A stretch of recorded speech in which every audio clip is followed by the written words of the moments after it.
만나면 좋은 친구 MBC. 안녕하세요. 건강지킴이 닥터 MBC 목서윤입니다. 안녕하세요. 김차동입니다.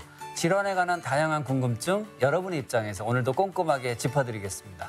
우리 몸에는 수많은 기관들이 있는데요. 우리가 미처 알지 못하는 기관도 당연히 있겠죠. 맞습니다. 아마 오늘 주제에 대해서도 모르시는 분들이 많으실 것 같은데 저도 궁금합니다. 네, 오늘은 내분비 기관인 부신에 대해서 알아보려고 하는데요. 이곳에 종양이 생기기도 한다고 하네요.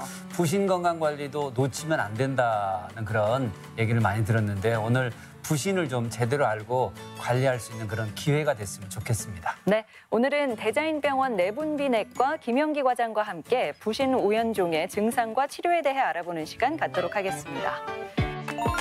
한 연구에 따르면 부신 우연종이 당뇨병과 고혈압 위험을 높일 가능성이 있다는데요. 부신에 대해서 잘 알지 못해서 그 위험을 간과했던 건 아닌지 점검이 필요해 보입니다. 부신 우연종은 무엇이고 또 어떤 치료가 진행되는지 내분비내과 전문의 김영기 과장과 함께 알아보겠습니다.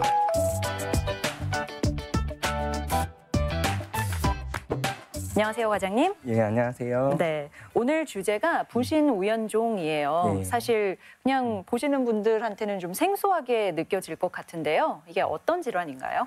예, 부신은 아마 이제 일반인들에게는 이제 당연히 생소한 장기입니다. 하지만 내분비 내과에 있어서는 굉장히 중요한 장기인데요. 우선 해부학적으로 말씀을 드리면 콩팥은 양측 후 복막강이라는 곳에 위치해 있고요. 이 양측 콩팥의 상부에 위치해 있는 것이 부신입니다. 부신은 크게 해부학적으로 피질과 속질로 이렇게 구분을 하는데요. 그 피질에서는 우리 몸의 위기 상황에서 분비되는 스트레스 호르몬인 코티졸이 나오기도 하고, 그다음에 염분을 제흡수하는 데 관여하는 알도스테론이라는 호르몬, 그리고 이제 남성성과 여성성에 관여하는 성호르몬을 분비합니다. 그리고 이제 속질에서는 우리 위기 상황에서 분비되는 에피네프린이나 노르에피네프린 혹은 도파민 같은 카테콜라민을 분비하게 됩니다. 그 장기 이름도 좀 생소하다 싶은 네. 부신에 네. 그다음에 질환 이름은 또 우연종이에요. 네. 이게 정확하게 부신 우연종은 어떤 건지 설명 부탁드립니다. 예, 부신 우연종이라는 것은 이제 용어 그대로 우연하게 발견된 이제 부신의 종계입니다. 그러니까 정리해서 말씀을 드리면 이제 부신이라는 기관 자체가 생소하기 때문에 부신의 임상 증상을 의심하기는 사실은 일반인들에게는 굉장히 어렵습니다. 그래서 요새는 부신 우연종이 발견되는 경우에 대부분은 이제 검진을 통해서 발견되게 되고 특별히 증상을 자각하지는 못합니다. 하지만 이제 드물게 이제 뭐 소화기의 불편감이라던가 복부의 불편감 때문에 추가적인 영상 검사, 초음파나 CT 같은 영상 검사 등을 통해서 우연하게 발견된 경우들이 많습니다. 네, 뭐 결국 그 부신이라는 기관에 그러니까 종양이 생기는 거잖아요. 예. 네네. 그것도 우연히 생기는 거예요. 네. 우연히 발견하고, 네. 네네. 이 종양이 생기는 원인이 좀 궁금하거든요. 예, 여러 가지 좀 문헌들을 고찰을 해보면 사실 이제 원인에 대해서는 명확하게 정립된 바는 없습니다. 다만 이제 저희가 이런 부신 우연종에 대해서 통계적으로 봤을 때 되게 나이가 고령일수록 좀 더 잘 발견되는 것으로 되어 있고요. 당뇨나 혈압, 비만 같은 대사질환을 동반한 경우에도 좀 더 유병률이 높다라고 보고되어 있습니다. 그래서 40세 미만 같은 경우에 있어서는 1에서 2% 정도 발견이 되는 것으로 되어 있고, 고령 70세 이상의 노인의 경우에 있어서는 약 7에서 문헌에 따라 10% 정도까지도 보고되고 있습니다. 증상은 어떨까요?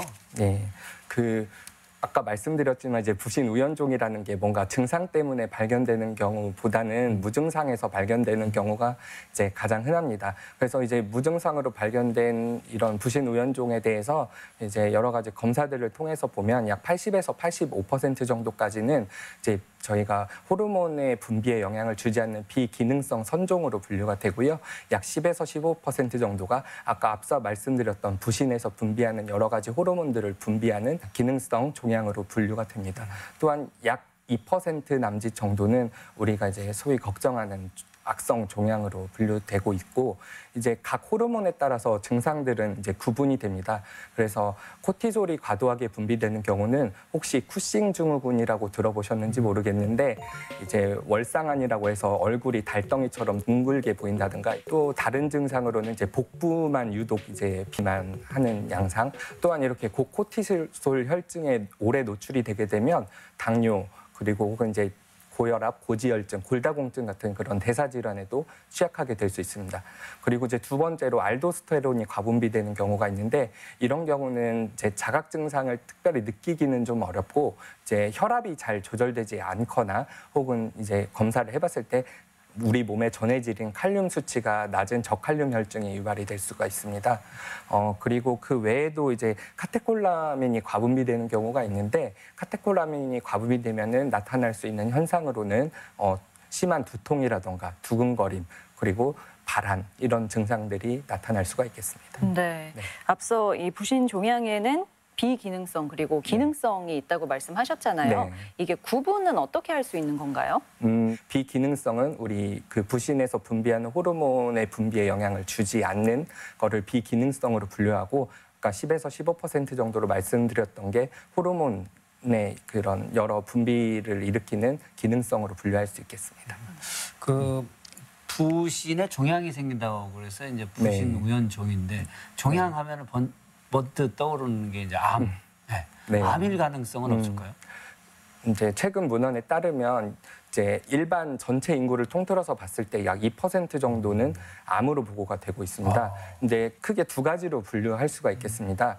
흔한 경우는 이제 타장기, 유방암이라던가 폐암이라던가 흑색종 혹은 신장암 같은 원발암에서 부신으로 전이되는 경우가 이제 가장 흔하고 더욱 드물게 부신 피질 자체에서 기어나는 부신 피질암도 발견이 되기도 합니다.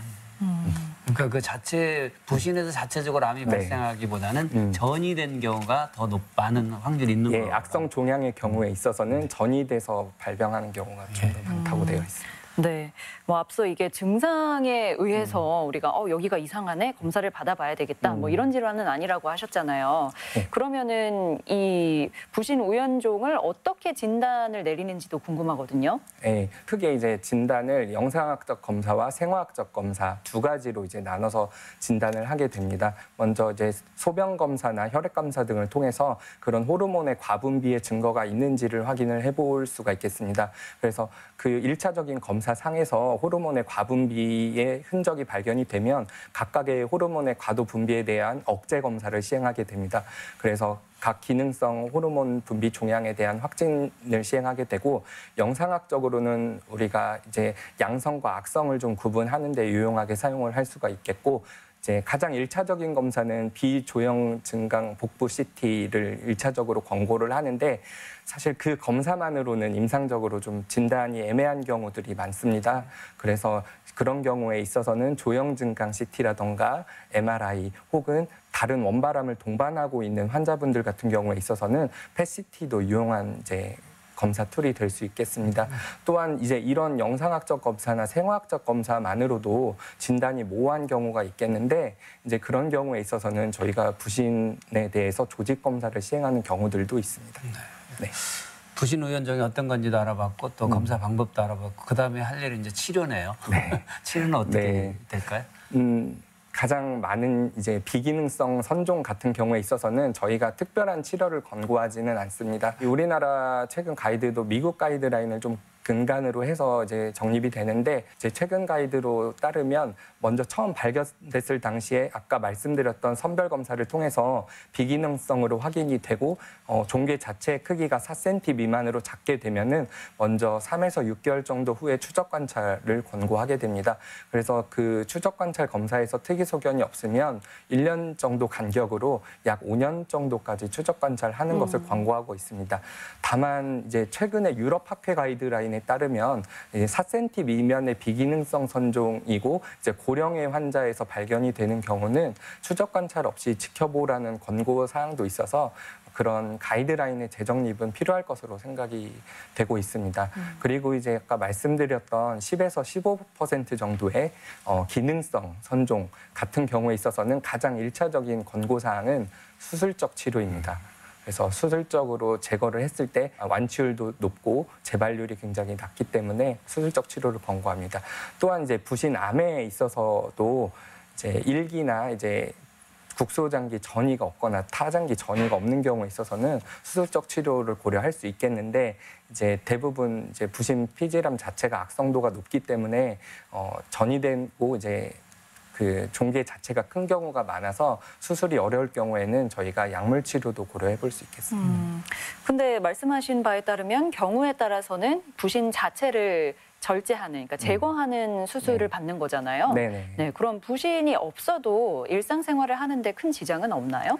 이제 반쪽 절제하는 경우에 있어서는 이제 호르몬을 일시적으로 먹고 회복되는 경우에 중단을 하기도 하지만 전체를 절제하는 경우에 있어서는 우리가 평생 호르몬 보충 치료를 해야 됩니다. 부신도 마찬가지로 이제 대부분의 경우에 있어서는 이제 편측 절제를 하게 되는데 편측 절제하는 경우에 있어서는 오히려 한동안은 결핍 증상이 나타나기도 합니다. 그래서 그동안은 호르몬 보충 치료를 하게 되고 코티솔 같은 경우에 있어서는 6에서 12개월 정도 지나면 그런 정상적인 범위 내의 호르몬 분비 능력을 이제 회복하는 것으로 되어 있어서 이후에 약물 치료를 중단할 수가 있겠습니다. 다만 이제 부득이하게 양측을 절제해야 되는 경우가 있는데 이런 경우에 있어서는 저희가 평생 호르몬 치료를 해야 되고 상황에 따라서 감염이라던가 여러 가지 스트레스 상황이 동반되었을 때 부신 위기라는 응급 상황이 발생할 수가 있어서 이제 가급적 저희가 양측 절제하는 것은 지양하고 있습니다.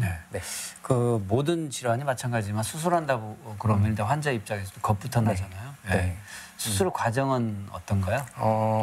수술 과정은 이제 환자의 여러 가지 나이라던가 기저질환, 환자분의 컨디션 이런 것들을 고려하고 이제 기능성이나 아까 말씀드렸던 수술 가능한 암으로 진단이 되었을 경우에는 내분비 외과 의사나 혹은 이제 비뇨기과 숙련대 전문의에게 의뢰를 해서 수술 전 검사를 시행을 하게 됩니다. 이제 전신 마취를 통해서 수술이 시행이 되기 때문에 전신 마취를 통한 수술 위험도에 대한 평가를 하고 그래서 수술이 가능하다고 판단이 되게 되면 먼저 입원을 하게 되는데 이제 저희 호르몬 질환의 여러 가지 증상들 때문에 수술의 예후가 좋지 않을 수가 있어서 내분비내과에서 그런 수술 전 처치에 필요한 약물이나 혈압 조절 이런 것들을 담당하게 됩니다. 그리고 이제 절제 후에 예를 들어서 부신 호르몬 같은 경우에 결핍됐을 때 혈압 저하나 위기 상황이 올 수가 있기 때문에 수술 후에 그런 호르몬 보충 치료에 있어서도 저희 내분비내과에서 관여하고 있습니다. 네.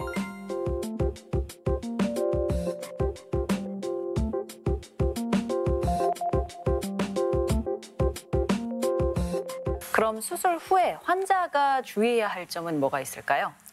수술 후에 환자가 주의할 점들은 저희가 뭐 크게 뚜렷한 사항은 없습니다. 하지만 이제 주로 복강경을 기준으로 얘기를 했을 때 회복 기간이 굉장히 짧습니다. 그래서 2에서 3일 정도면 빠르면 퇴원이 가능하기도 하고 다만 이제 개복 수술을 하는 경우는 이제 좀 치료 기간이나 퇴원 하는데 시간이 조금 걸려서 한 일주일 정도에서 그 이상 소요되기도 합니다.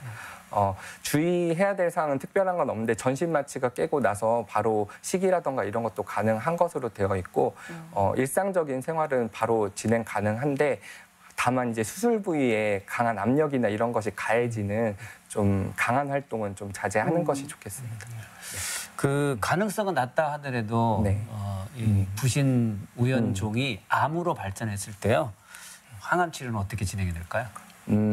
이제 다른 장기의 원바람에서 전이되는 경우에 있어서는 그 원바람에 대한 항암 치료를 하거나 혹은 정말 많지는 않지만 그 부신에만 전이가 돼서 그 단일 부신만 절제했을 때 전이암에 대한 치료가 가능한 경우는 부신 절제술을 하기도 합니다. 다만 이제 원바람에 대한 항암 치료가 가장 이제 근간이 될 것으로 생각이 되고 부신 피질암의 경우에 있어서도 마찬가지로 예후가 좋지가 않기 때문에 항암 화학 치료를 하지만 이제 그 병기에 따라서 악성도나 전이도가 높은 경우에 있어서는 방사선 치료 같은 것도 병행하기도 합니다. 네. 네. 사실 모든 질환이 그렇지만 만약에 다른 어떤 그 전신 질환을 갖고 있는 경우에는 치료가 더 까다롭고 어려워지는 부분이 있잖아요. 네. 네. 뭐 그래서 예를 들어 당뇨나 고혈압 같은 질병을 가지고 계신 분들은 치료에 있어서 이게 네. 가능한지 어떤 점을 더 고려해야 할까요? 각 기능성 종양에 대해서 약물 치료를 했을 때 뭐 특별히 금기되는 사항은 특별히 보고된 거는 없고요. 네, 다만 이제 환자분 그런 상태라던가 여러 가지 그 검사 소견 등을 모니터링해서 거기에 맞는 약제를 써야 되기 때문에 전문의와 적절한 이제 진료 및 검사를 통해서 상의가 좀 필요하겠습니다. 그 어떻게 치료를 하더라도 또 재발을 하는 경우도 있을 것 같은데 네, 예. 부신 우연종 재발하는 경우는 어떤가요? 재발하는 경우도 물론 있습니다만 기능성 선종을 수술했을 때 거의 뭐 우리가 이제 과학이니까 100%를 말할 수는 없지만 숙련된 전문의에게 수술을 받았을 때 완치율이 거의 98% 가까이 된다라고 되어 있습니다. 아주 다행이네요. 그 재발은 사실은 낫고 하지만 이제 암종의 경우에는 얘기가 다른데 국소암의 같은 경우에 있어서는 이제 재발률이 뭐 한 20-30% 되겠지만 악성 종양 즉 3, 4기 이상의 이제 암의 경우에 있어서는 재발률이 한 50% 가까이도 된다고 되어 있습니다. 네. 네. 그럼 그냥 일반적으로 부신 우연종의 예후는 좋은 편이라고 볼 수 있겠죠? 이제 통계적으로 봤을 때는 이제 암종이 보고되는 게 드물기 때문에 뭐 비기능성 선종이나 기능성 선종이라고만 한다면 치료가 적절히 이루어졌을 때 예후는 좋다라고 생각이 듭니다. 네. 오늘은 이제 부신 우연종에 대해서 이제 알아보고 있는데요. 부신이라는 장기를 알아봤으니까 우연종 말고 그밖에 뭐 또 걱정할 수 있는 질환은 뭐가 있을까요? 부신 우연종에서 기능성 같은 경우는 호르몬 과분비에 의해서 이런 질환들이 나타났는데 반대급부로 이제 오히려 이런 부신 호르몬이 결핍돼서 나타나는 부신 기능 저하증이라는 질환이 있을 수 있겠습니다. 네. 이제 부신 기능 저하증은 그런 질환의 이완 기간이나 호르몬 결핍 정도에 따라서 나타나는 게 다른데 이제 만성인 경우는 사실은 쇠약감이라던가 만성 피로감 혹은 이제 오심, 구토 등의 위장 장애 이런 것들이 나타날 수 있는 것으로 되어 있고요. 하지만 이제 이런 만성 부신 기능 저하증이라도 이제 무슨 감염 질환이라던가 다른 여러 가지 스트레스 상황에 따라 급성으로 발병할 수가 있는데 이제 그런 경우에 있어서는 복통이라 구토 등이 좀 더 심해질 수 있고 그다음에 이제 그런 피로감이나 쇠약감 등이 더 심해지면서 병이 더 진행하는 경우에는 혈압이 떨어지기도 하는 응급 상황이 발생할 수 있고 또 때로는 의식 소실까지도 발생하는 치명적인 상황까지 진행할 수가 있습니다. 당연한 거지만 부신 기능 저하증은 부신 우연종하고는 치료 과정이 좀 다를 것 같은데 어떤가요? 치료는 이제 부족한 호르몬을 보충하는 게 치료입니다. 크게 1차성과 2차성으로 크게 나눠볼 수가 있겠는데 1차성 같은 경우는 이제 부신 자체가 이상이 있어서 이제 호르몬 자체가 아예 분비가 굉장히 저조하거나 안 되는 경우이고 이런 경우에 있어서는 크게 당질 코르티코이드, 스테로이드 호르몬과 염류 코르티코이드 등을 보충하고 때 이제 환자분의 나이나 이런 거에 따라서 성호르몬 이런 것 등을 보충을 하게 되고 2차성 같은 경우에는 사실은 가장 흔한 원인이 우리가 많이 사용하고 있는 스테로이드라는 약물 예를 들어서 통증 조절이나 이제 염증 조절 목적으로 사용하는 그런 스테로이드라는 약물이 가장 흔하게 보고가 되어 있습니다. 그래서 치료는 원인 약제를 우선 중단을 하고 우리 몸의 그런 기능이 회복될 때까지 생리적 용량의 그 인공 합성된 스테로이드 호르몬을 투약하는 것이 치료가 되겠습니다. 네. 이 부신 관련 질환에 대해서 이야기를 나눠봤는데 네. 사실 뭐 이렇다 할 증상이 없는 경우에는 우리가 이 진단을 받으려면 정기적인 검진을 받는 것 외에는 뭐 방법이 없잖아요. 네. 그럼 부신은 어느 정도 주기로 검사를 받는 게 좋을까요? 위암이라던가 대장암이라던가 유방암 이런 것처럼 정기적 검진을 권고하고 있지는 않습니다. 다만 이제 우리가 발견이 되었을 때 적절한 진료와 그에 맞는 향후 치료 계획을 수립하는 것이 중요할 것으로 생각이 됩니다. 네. 오늘 이제 저는 그 확실하게 머릿속에 정리된 게 부신이라는 장기는 다양한 호르몬을 분비하는 곳이다. 네. 그리고 우리 몸 정말 호르몬이 중요하잖아요. 네. 그럼 평소 관리를 잘해야겠다. 생활 습관 뭐가 있을까요? 사실은 뭐 생활 습관과 이 부신 우연종에 대해서 아까 말씀드렸지만 이제 그 통계적으로 당뇨, 고혈압, 비만에서 뭐 많이 발병한다고 돼 있지만 인과관계가 정확하게 성립된 것은 아닙니다. 그래서 뭐 특별히 생활 습관을 권고하는 바는 없는데 그런 대사 질환들이 있었을 때 더 잘 발견되는 것으로 되어 있기 때문에 그래서 그런 대사 질환들을 관리하기 위해서 균형 있는 식단을 통해서 이제 영양소를 균형 있게 섭취를 하고 또한 이제 적절한 운동, 유산소 운동과 정기적인 근력 운동 등 이런 대사 질환을 관리하는 것을 이제 내분비내과 의사 입장에서 권고드리고 싶습니다. 술, 담배 멀리하고요. 예, 그럼요. 네. 네, 항상 듣는 얘기죠. 네. 예. 자, 마지막으로 부신 우연종을 잘 모르셨거나 네. 혹은 이 질환으로 인해서 고통받고 있는 분들에게 한 말씀 부탁드립니다. 부신이라는 장기가 이제 굉장히 생소해서 오늘 처음 들으신 분들도 굉장히 많을 것으로 생각되는데 사실은 그래서 조금 더 소개하고 싶었던 것도 있습니다. 이제 앞서 말씀드렸던 대로 이게 우연종이다 보니까 저희가 뭐 정기적 검진을 권고하고 있지는 않지만 발견되었을 때에는 이 한 10에서 15% 정도가 우리 그런 당뇨, 혈압 등의 대사 질환과 연관이 되어 있는 이제 치료를 했을 때 그런 임상 증상들이 굉장히 호전되면서 심혈관 질환의 예방에도 도움이 될 수가 있기 때문에 처음 발견되었을 당시에 진료를 통해서 적절한 검사 및 향후 치료 계획 혹은 추적 관찰 계획을 정확하게 수립하시는 것을 권고드리고 싶습니다. 네. 네, 오늘 이 시간에는 내분비내과 전문의 김영기 과장과 함께 부신 우연종에 대해서 이야기 나눠봤습니다. 오늘 말씀 고맙습니다. 네, 감사합니다.